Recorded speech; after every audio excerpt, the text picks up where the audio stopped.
Chief of Staff says he was very conscientious about what he ate, exercised often. He even promoted good eating habits for the staff, even for the county. Absolutely, and because of that, his death took a lot of us by surprise. WMAR 2 News' Abby Isaac sat down with a cardiologist to find out. Man, we need to hear tips tonight for prevention. I mean, this guy was a clean bill of health. I know, and the doctor that I spoke to at MedStar Union Memorial Hospital says, unfortunately, they see relatively young people every day come into the hospital with symptoms from a heart attack. Now, while some things like family history aren't avoidable, there are changes that you can make to try and prevent this from happening.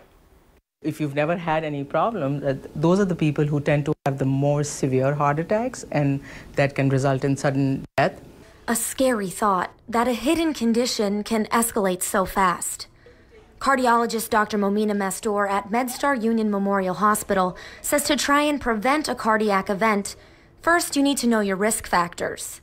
Things you can change would be high blood pressure and cholesterol, diabetes, smoking, and a sedentary lifestyle. I also add stress to that category because I think all of us work very long hours and spend a lot of time at work, and those things are stressful, so we never really take a step back and try to focus on our own health.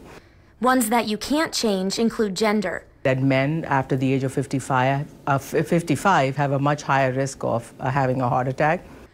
Women after menopause are also more at risk.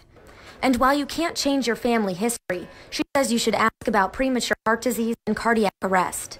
Once you know your risks, she says focus on prevention. Controlling your weight, getting regular exercise, controlling your blood pressure, making sure that you don't become diabetic, and then knowing your numbers. Those numbers are dependent on age and lifestyle, but she says in general, blood pressure should be around 120/80.